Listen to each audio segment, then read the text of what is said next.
Hello mga ka-joiners! Ito ay madaling lutuin lang at alam kong lahat kayo marunong nang gumawa nito. Pero, i-video ko pa rin. So, magluluto tayo ngayon ng bagoong alamang ala joiners. So, let's start pa lang. Okay, simulan na natin. Lagyan lang natin ng kaunti mantika. So, painitin lang natin siya. And then, saka natin lagyan ng alamang. O, kaunti lang to. Kalahating kilo lang to. Para, kasi minsan nag-iisang kilo tayo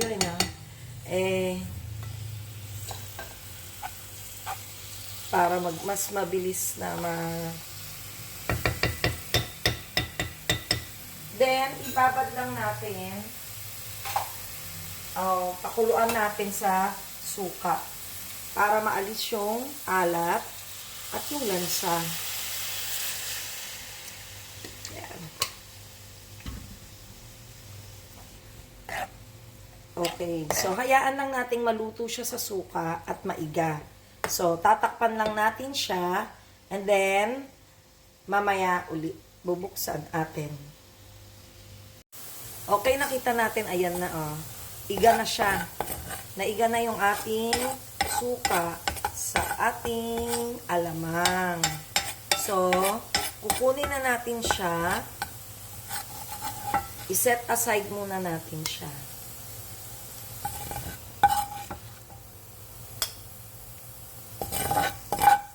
Silin na natin ito. Kasi dito na rin natin sa pan na to, igigisa yung ating mga bawang at karne. Okay, set aside muna natin. Okay, ngayon, ito na, naglagay ako ng kaunting mantika. Lagyan na natin ng bawang. Okay. Yung bawang na tama lang para sa ating igigisa na bagoong. So, ito muna yung bawang. Hintayin natin siyang mamula-mula. Saka natin ilagay na rin ang ating baboy. Okay, so naglagay ako dito ng taba at saka laman ng baboy para masarap naman yung ating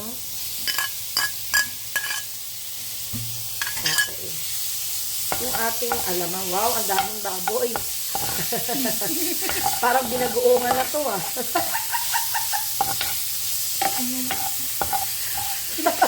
So, itay natin yung mamula-mula. Saka natin i-mix yung ating alamang. Okay, so okay na yung ating bawang at karne. Ito naman ang isa-set aside natin para mabalikan natin yung alamang. So, ito na siya. Okay. Go. Okay, next, lagay uli natin yung ating alamang.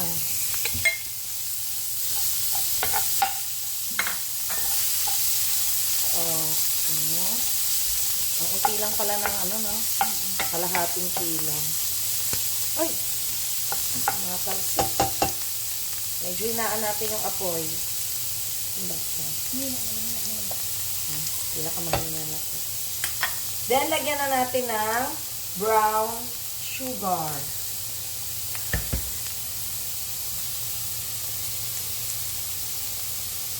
Depende sa gaano nyo gusto katamis yung inyong bagoong.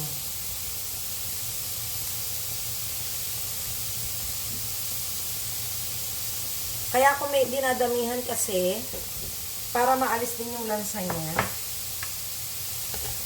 Hindi rin naman yan ganun katamis din pag luto na natin. So, hintayin lang natin maluto at humalo ang sugar sa ating alamang. Okay, ito na siya. Ngayon, ilagay na natin yung ating karne at yung garlic. Okay. So, babawas ko na lang kasi napakarami ng karne. Lalagay ko lang ayon doon sa dami ng ating alamang. Actually, nilakyan ko yung karne kasi baka naman pag hindi siya masyado. Ito yung gusto ko kasi na bagoong. Yung nakikita ko yung karne. Yung nabibili natin, alam ko wala ng karne yun. Nasa sa inyo naman Ito naman kasi pang bahay lang. So, kung gusto nyo, walang karne, pwede naman. Kung gusto nyong maliliit ang karne, aba, nasa sa inyo yan. So, eto na siya, and then lalagyan na lang natin ng paminta.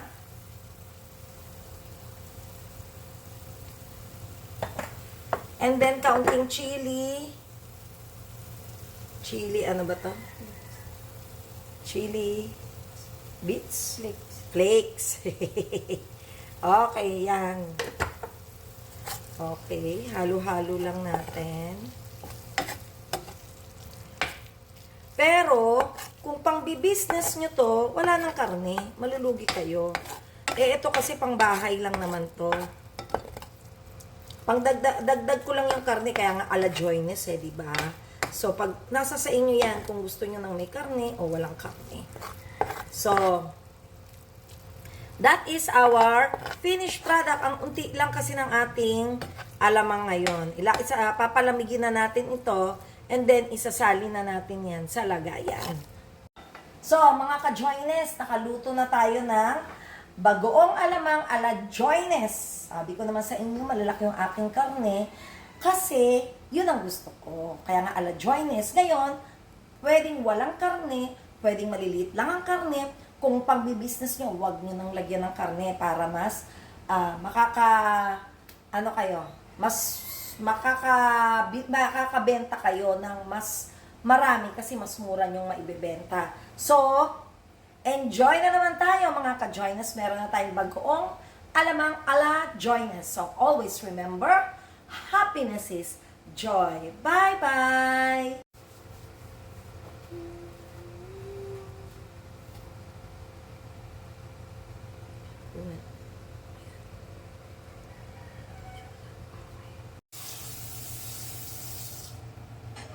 Finished product of ating bagoong alamang ala joiners. Let's eat!